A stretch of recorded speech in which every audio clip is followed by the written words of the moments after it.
On November the 17th, 2006, police in the German city of Cologne searched the vehicle of a 47-year-old truck driver suspected of murder. What they found inside his cab was a collection of gruesome memorabilia. When they searched the lorry, they found evidence that this was not a one-off act. There were Polaroid photographs of other victims. There were trophies in the lorry. The driver was a man named Volker Eckert. His arrest brought an end to a 32-year career of murder. Eckert was somebody who became much more skilled at committing murder the longer that his killing went on. So he had access, he had opportunity, and he really honed his killing routine. The police had no idea just how many victims this long-distance serial killer may have claimed. There would always be the question, whether 6 dead women, or whether 13, or even 19, or even more. Back then, he was just beginning his brutal career. I was incredibly lucky. Volker Eckert had terrorized Europe for decades and become one of the world's most evil killers.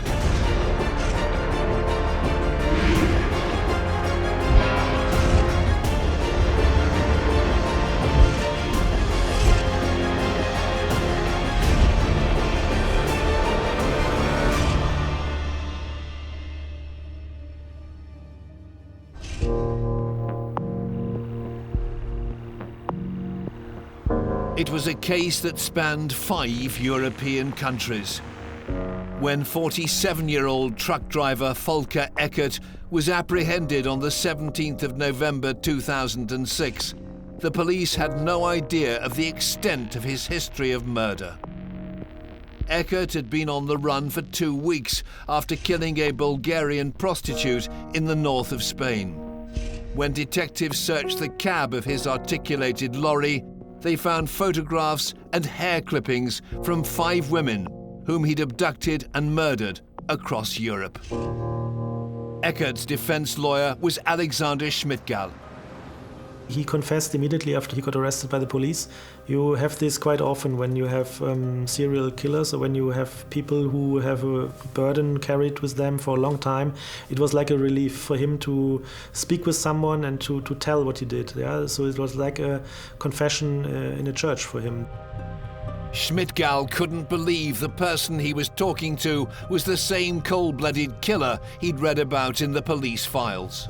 So you think there's a monster in front of you, but the actual communication with him, he was a very normal guy. He was like someone selling you life insurance. He was nothing special.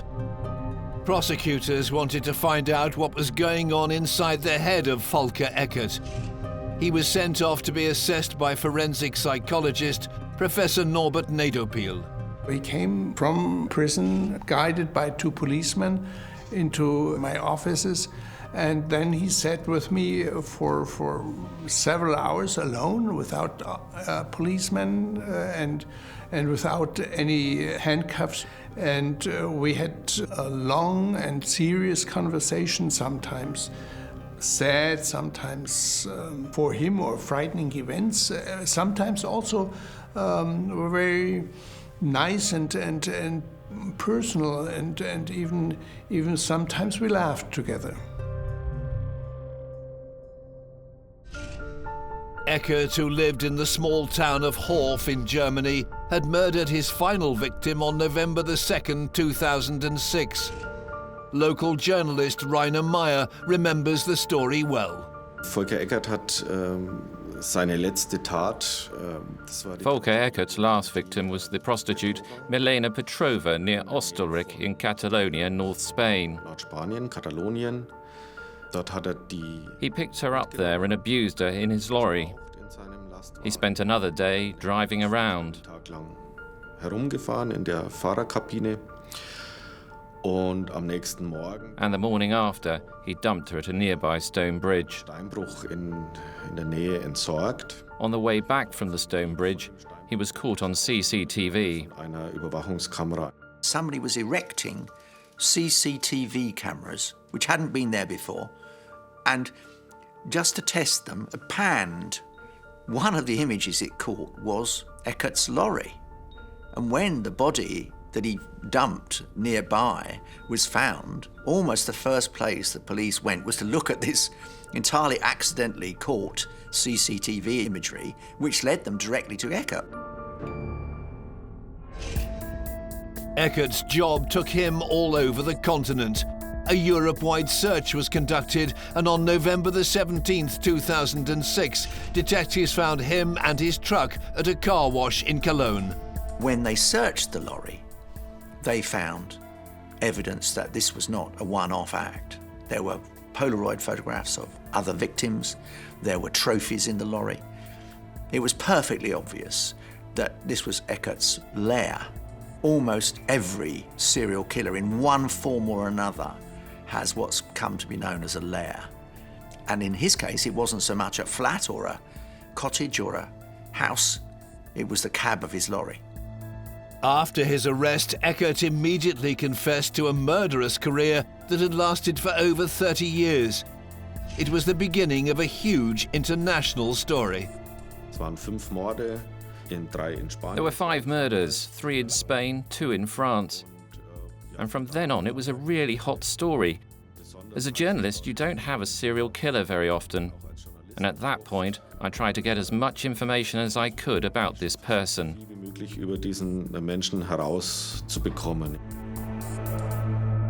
His story begins over 50 years ago. Volker Eckert was born in the small East German town of Plauen on July the 1st, 1959. From a very young age, he developed a fascination with women's hair. When he was 9 years old, he started to be fond of the doll of his sister, a doll which had long hair, and he put them in front of him on his bed. He was feeling sexual arousal, plunging his hands into the hair of this doll. We describe him as a trichophiliac. This is somebody who gains sexual pleasure from hair, essentially. And I think he would have been aware of the fact that this was something odd, this was something out of the ordinary. And I think that would have created a bit of a sense of shame within him. So he was aware that this was something that he had to keep hidden. As Eckert entered adolescence, his parents' marriage began to break down. Well, he had quite a turbulent time during his teenage years. His parents divorced, and he reacted really badly to this. The separation for him was influential because the father had to leave the house, and he said, I swore to myself, that will never happen to me, and I will not marry because I don't want to work all the time and then be thrown out of the house. And he took sides with his father after that. But he continued to live with his mother. He went off the rails, and one incident involved taking his parents' car and going off on a bit of a joyride. And then he returned home, and he was in a lot of trouble for that. And it wasn't too long after that incident that he actually went and physically attacked and killed one of his classmates. In 1974, aged just 14, Eckert experienced taking a life for the very first time.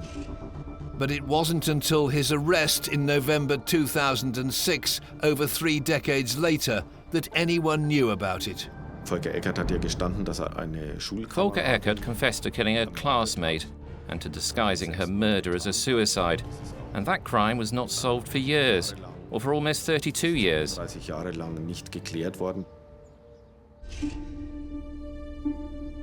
On May the 7th, 1974, Eckert had knocked on the door of his 14-year-old school friend and neighbour, Sylvia Unterdörfel. Realising her parents weren't home, he took the opportunity of living out the fantasy he'd dreamed of since playing with his sister's doll as a child. And then he thought, well, I have to do it with a real girl. And he, of course, like many fetishists, they realize they won't do it voluntarily with me. So I have to force them. She was somebody who had very long, very beautiful hair, and he developed a real fixation, a real obsession with her hair. And he went to where she lived, her home, and basically wormed his way in. First, this girl only played a role in his fantasy as a victim. But the point came when this fantasy wasn't enough anymore. He wanted to do it. He wanted to stroke her and then kill her. Und dann auch töten. He started right away after she let him in, closed the door, and he started getting at her throat and started to strangle her. And when she was unconscious, he plunged his hands into her hair. Even as a teenager, Eckert had the sophistication to try and disguise the murder. He strangled her with a clothesline, but he was quite cunning because he thought he needs to cover this up. So what he did is attach the end of the clothesline to a door handle to make it look as if she'd killed herself. It is physically possible to hang yourself from a doorknob. You don't have to have your full body weight on the neck, and it's something that is occasionally seen, although it's uncommon. Ihre Mutter, als sie dann von der Arbeit kam, hat die... Just as her mother was getting home from work, she walked in to find her dead daughter. Of course, like with every unnatural death, the East German investigation authorities began their work and came to the conclusion that it was a suicide. Es war ein Selbstmord. At the end, Eckert managed to set up the scene so cleverly that the police fell into his trap. Und, ja. And for 32 years, right up until Volker Eckert's confession, her parents had lived with the belief that their daughter had taken her own life. Hat sich das Leben genommen. Die spanische Polizei war zu dem Zeitpunkt einfach extrem stolz. At the time, the Spanish police were extremely proud to have uncovered this series of murders. They wanted publicity. They wanted to be congratulated for their success. They needed a pat on the back. Brauchten auch dieses... And also wanted to show the public that it was all over. Nothing like this would happen again. We've caught this monster of the highway. Eckert admitted to the killings of 21-year-old Nigerian Sandra Osivo in 2001 and Polish national Agnieszka Boss in 2006, both in France. Journalist François Barrère could barely believe the scale of the investigation. We realised that we were dealing with someone who'd been travelling the roads of Europe for 10, 15 years, and that this person had possibly committed crimes, certainly in many European countries. A lot of journalists did the same as the police, namely questioning the existence of case files, of unsolved crimes that might match Volker Eckert's style of killing. Over the years, Eckert had developed a very familiar MO. They always started with strangling and that the woman got unconscious, that he felt the power. He always spoke about to see the consciousness go away from the eyes, and this was his attraction, yeah, to have control and to have power over another person. And to have the fetish with the female hair, with long female hair. He was a man who had come to have a taste for strangling the life out of women who were not able to protect themselves. He wasn't a particularly big man, he wasn't a huge, strong man, but he was wiry, he was capable, and many of these young women would not have expected to have been treated in this way. Strangling someone, the main thing that happens is that the blood supply to the brain is cut off. And once that's cut off, then you will lose consciousness in the order of 10 seconds. It takes a lot longer to actually die, but you can render someone unconscious very quickly by strangling them. Eckert was somebody who became much more skilled at committing murder the longer that his killing went on. So his first murder was quite opportunistic, and it was somebody that he knew. It was incredibly risky, and I think he was very lucky to get away with that. And I think he realised that his luck was on his side at that time. And in later years, he targeted sex workers because I think there was an awareness there that these people often go off the radar for long periods of time. They're a vulnerable group of people who will get into your lorry willingly. So he had access, he had opportunity, and he really honed his killing routine. Eckert knew that prostitutes were far less likely to be reported missing immediately, if at all. Lorry driving was the perfect subterfuge for a man who wished to kill women on the edge of society. He wasn't picking famous people, he wasn't picking rich people, he was picking people who no one would miss. I think he had a real understanding, a real knowledge of the sex worker community, of how transitory it is, of how temporary it sometimes can be. And he realised that this was easy pickings for him. It wouldn't require much effort to indulge his fantasies and get away with it. After his arrest in November 2006, Eckert had confessed to 6 murders in total. He appeared to have a complete lack of empathy for his victims. He's speaking about tremendous, horrible things and details of killing or actually sexually abusing other women, and there was no fear, there was no shivering, there was no turning away of the eyes, there was nothing like a reaction you would expect if a normal person is telling this. I was always asking how you felt when you killed the woman. What did you do the day after? Did you look in the newspaper? Did you think to the parents? Did you think to the family of the girls? His emotions were missing. He spoke about himself like a monster who's not able to control himself and that he has some defects. He knew this. Although he admitted taking the lives of 6 women, Eckert still tried to separate himself from the murders. He spoke about himself in a third person, like he's building a distance between the Mr. Eckert, who is committing the crimes and who is really doing horrible things, and the person who is sitting here next to you and speaking with you. So I think this was the way for him to handle this, yeah, because to think that the person who was committing the crime is someone else, because otherwise you cannot live. Yeah? You cannot live with this knowing that you are this monster. Detectives believe that Eckert had likely committed many more murders over the previous 32 years. So the investigators are relatively sure that it was probably 13 cases in total, even though it's not possible to prove this 100%. And in a further 6 cases, there was at least the possibility that it was him, because he was driving in the area. Eckert's movements as a long-distance lorry driver were easy to track, using fuel receipts, GPS records, and details of where he'd spent the night. Investigators from the whole of Europe dug out their old cases and compared them with the movements of Eckert that the police in Bayreuth had mapped out.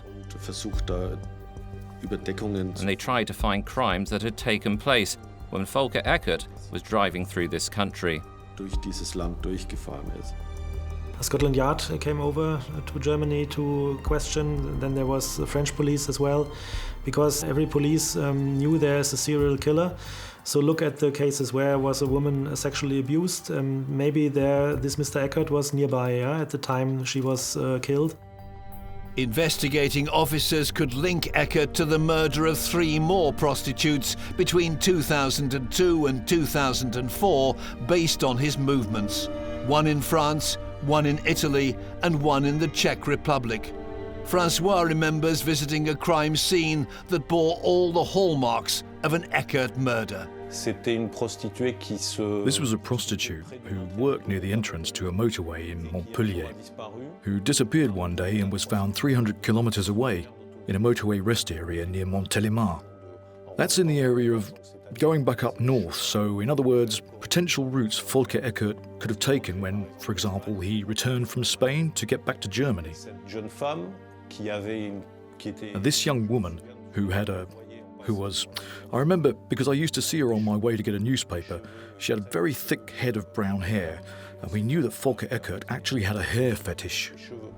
And this young woman was found dead, stripped naked, in a motorway rest area 300 kilometers from the place where she worked. This matched Volker Eckert's modus operandi exactly. He often moved the victims he had abducted somewhere and killed somewhere else, disposing of the bodies tens of kilometers away to cover his tracks.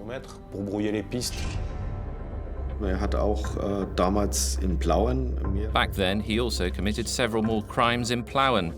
He waylaid women during the night, threw them to the ground and strangled them, but didn't kill them. 18-year-old Eckert was jailed for a year for sexual assault after he was caught strangling a woman in 1978. But it did not curtail him. Between 1979 and 1987, he assaulted dozens more women. He had attacked several. He talked about 30 women in the dark, so they wouldn't recognize him without killing them. He strangled them. He gripped into their hair, and then he went home and masturbated. That was for several years, well, more than 2 at least, but he said 30, maybe more, attacks against women like that in his hometown. There are no official records of how many women survived or died after Eckert's attacks.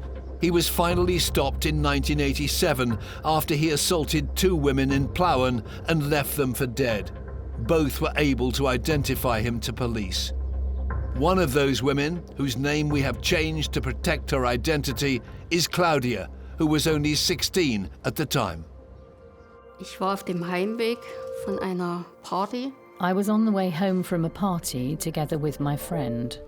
Und auf dem Heimweg sind wir dann erst. I took her home first and wanted to walk the rest of the way by myself. Alleine weitergehen.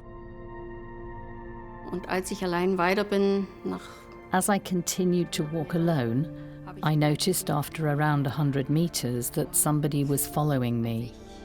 When I walked faster, the person behind me also walked faster, and when I slowed down, also he was slowing down.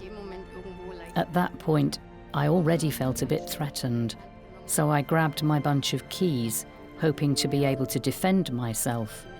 Maybe I could hit him in the face. Und bin weitergegangen. Und an einer Straßenkreuzung.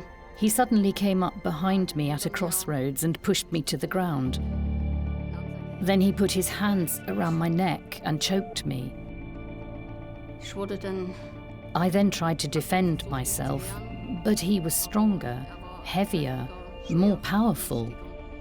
I had no chance. I tried to play dead in the hope that he would let go, but that didn't work. Aber auch das ist nicht gelungen. Kniete dann. He knelt on top of my legs, so there was no chance for me to move anywhere. He was strangling me with his hands. I really struggled to describe it, this pain and the pressure. It was very brutal and incredibly violent.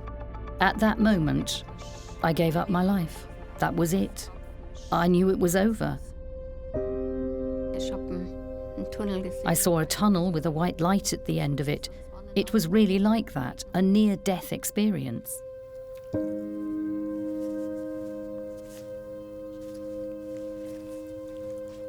Incredibly, Claudia survived the attack and was able to give a detailed description of her attacker to the police. To this day, I still can't forget his face. Eckert had applied to leave communist East Germany behind and move to the freedom of the West. But when a drawing of Claudia's description of his face was distributed amongst the police, an officer recognized him, and he was immediately arrested before he could flee the country. The day of his court hearing arrived, when he was about to be convicted. He was sitting only a few meters away from me, and suddenly he apologized to me. For me, well, there can be no excuse for a crime like this. In 1988, Eckert was sentenced to 12 years in prison for attempted murder.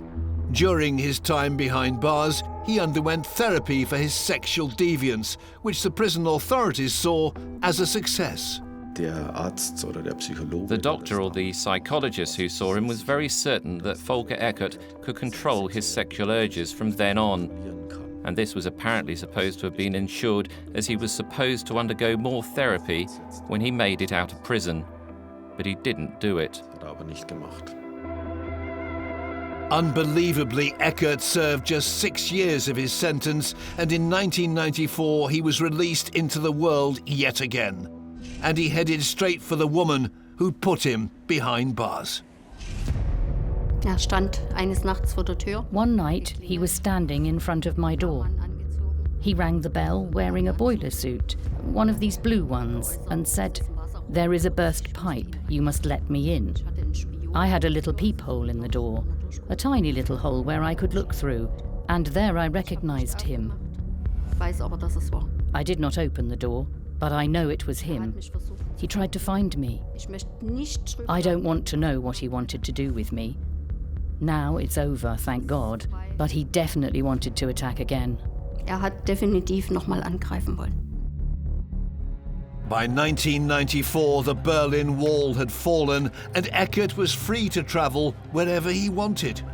After he got out of prison, he was able to slip through the net of the authorities. He was able to give them as much as they wanted, but not too much, to see that there's a dangerous person who is still dangerous for the society, who is still running through life with this, let's call it disease, with these criminal obsessions.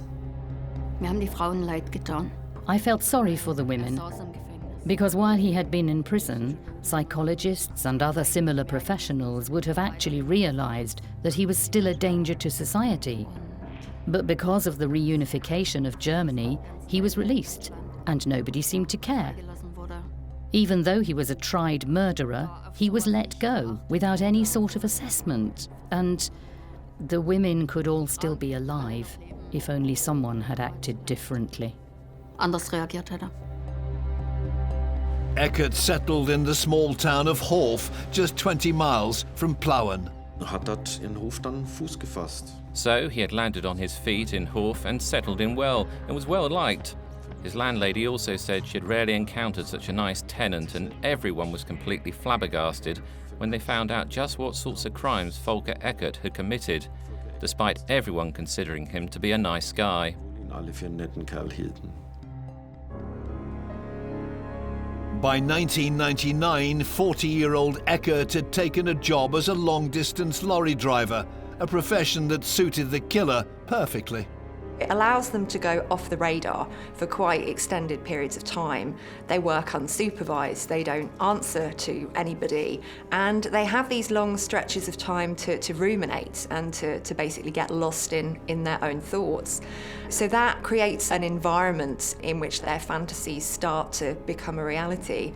And then when they do offend, we often find that they can dump the bodies of their victims in a completely different police jurisdiction to the one that they picked them up in. And that creates something called linkage blindness within the police who are investigating these crimes. They don't always connect them immediately. When police finally caught up with him in 2006, Eckert's truck was like a shrine to his victims. Photos and hair clippings had been collected in his cab. They were his trophies, if you like, along with hair and various other things. They represented for him the reason. The body itself was disposable, but that memory and that lock of hair or locks of hair were his explanation to himself about why he was doing it. That was what he was there for. Hat auf diese Polaroid-Fotos. He also made notes of the details of each crime on the back of these Polaroid pictures, so that he could later remind himself of what had happened in each attack. Hat in kleinen Plastiktüten. He kept the prostitute's hair in little plastic bags, having cut it off after the crime. He kept items of clothing, but the owners of some items of clothing still haven't been determined today. Manchen weiß man bis heute nicht, zu wem die gehören. Ce qui a tout de suite attiré l'attention. What caught our attention straight away was the fact that the killer was a fetishist. In other words, this was someone who kept souvenirs of their crimes, who took things from their victims, including locks of hair, things like that, keeping things, souvenirs, fetishes, keeping them in a kind of, like some kind of treasure. He is the kind of character you don't find too often in European crime stories, and in this case, we were almost imagining a film character. On avait vraiment l'impression presque d'un personnage de cinéma, quoi. He created a little repository, essentially, and this is something that's quite common for serial killers, and it serves several functions for them. So it enables them to relive their crimes, to revisit that moment when they were all powerful and fully in control. But it also acts as a bit of a stimulus to do it again. So it really is a vicious circle when it comes to trophies. La plupart des criminels, ils se débarrassent. Most criminals get rid of any evidence that could link them to their victim. This guy, he kept it all. And that alone is something you hardly ever see in criminal cases. Prosecutors had sent Eckert to be assessed by forensic psychologist Professor Norbert Niederpil, and the killer seemed to open up during the sessions. In the end, he said, well, for several months, I was very withdrawn in myself. Now I could even laugh and I was freer. He said, I'm glad to talk to you. The 3 or 4 days that we were together, he said, I slept better, I talked better, I was more relaxed than usual. Professor Niederpil analysed Eckert's psychological condition for the upcoming court case. The actual conclusion is that he is psychiatrically a sadist. A sadism developed from fetishism, and this, in the legal sense, is a mental disorder. And this mental disorder would lead to a diminished responsibility concerning the sexual acts, but not the killings that have been done to prevent detection. And that he would be a repeat offender, and if released, even after a prison sentence, would not stop it. He was really preoccupied with what other people thought of him, and he was being portrayed in a way that he didn't think was fair. He's been committing these crimes for over 30 years, and I think he's developed quite a grandiose sense of self. And when he's reduced to the label of a monster, he's really not happy about that at all. For local journalists in Horf, the trial of this perverse killer, due to take place in the local courthouse, was set to be a huge story. Ja, jede Schlagzeile ist gut für eine Zeitung und jede spektakuläre. Every headline is good for a newspaper, and every spectacular story is good for a newspaper. And it isn't the newspaper's fault that it interests people. Alles, was nicht normal ist. But everything that isn't normal stirs people. And if someone living in a community finds out that the nice uncle was not actually the nice uncle that everyone thought he was, but a perverse serial killer, then that stirs people too. And then they want to know as much as possible about it. And we are there for the purpose of delivering that information. Menschen auch, und dann wollen die möglichst viel darüber wissen und diese Information zu liefern, dafür sind wir da. While waiting for his trial in custody, Eckert had lost the support of his family. I remember very well he was very desperate that he had completely lost the contact to his family, because his sister was always a very important point of contact for him through his whole life, and she didn't want to have contact with him. Dann saß also in Bayreuth in dieser Justizvollzugsanstalt. He was sitting inside his cell in the prison of Bayreuth and had a lot of time to think. An seinem 48. Geburtstag. On his 48th birthday, the 1st of July 2007, he knew that he would be officially charged with murder within the next few days. Dass als Mörder angeklagt werden wird. Nobody came to see him that day. His sister didn't visit, and neither did his brother. Andere Familie, sein Bruder nicht. It all became too much for him. On the night of his 48th birthday, July the 1st, 2007, Volker Eckert was left alone in his cell. The following morning, his body was found hanging from the bars. War ganz allein und in dieser He was all alone, and during the night he brought justice to himself and hanged himself in the cell. in der Zelle. It would seem rather strange that here we have somebody who was obsessed with harming other people by strangulation, and he makes a decision to take his own life by the same means. And it is a way to end your life when you're in prison, and it's not difficult to get hold of items to achieve that outcome. Eckert's death meant he would escape justice. It came as a surprise to the people who'd got to know him better than most. I talked to him about suicide at several occasions, and he said several times, I'm a coward, I won't do it. But I know that I have no chances. If you ask me how I feel about him, I cannot say I like him. But you're a human being and you are in contact with this man. I never see him killing someone, I only read this. But you have contact, you see him 2-3 times a week and you see how he's reacting and you feel how all the court, all the authority of the state is against him, how the press is calling him a monster, a murderer. In this way, he doesn't deserve this treatment also in the public. And he deserves, for sure, a fair trial and to defend him as best as you can. And I felt sad when I heard that he killed himself, because you develop a relationship also with your clients in prison, especially when you take over the case for such a long time. You develop a relationship, and he ended this in a way that like he ended other lives, he ended his own life himself. Claudia, who survived a brutal attack by Eckert in 1987, had been planning to attend his trial. Als ich einen Telefonanruf bekam von einem Journalisten. When I got a call from a journalist telling me that Volker Eckert had killed himself, my first thought was coward. A coward who is dodging responsibility for the gruesome acts he committed. After a considerable amount of time, I was then running out of accusations. I had come to terms with the situation and was even glad that he had killed himself, because this gruesome human could no longer hurt anyone.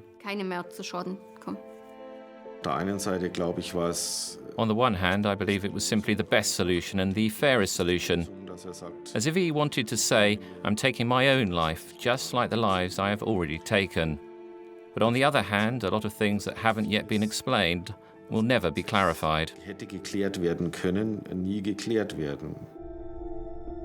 There were many questions still to be asked about Volker Eckert's crimes.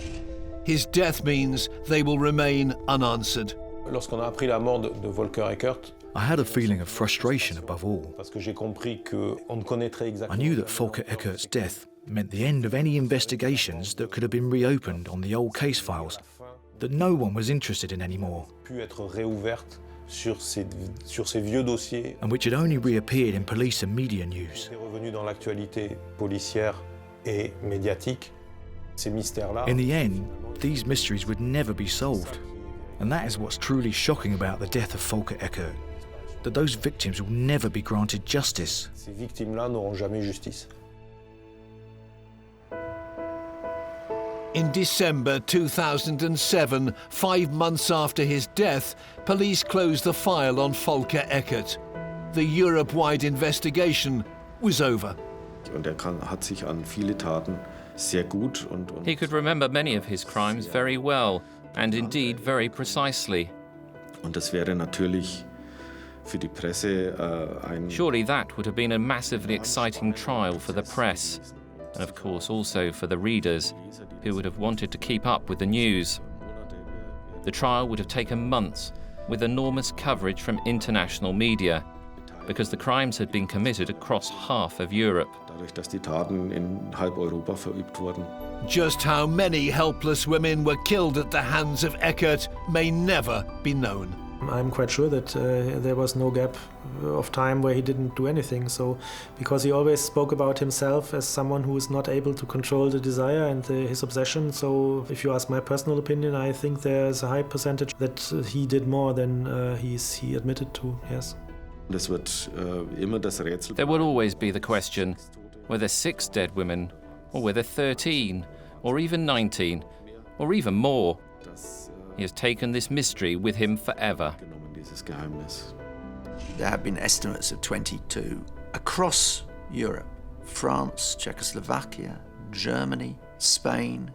He was relentless and he was successful in evading the attentions of the police for a very considerable period of time.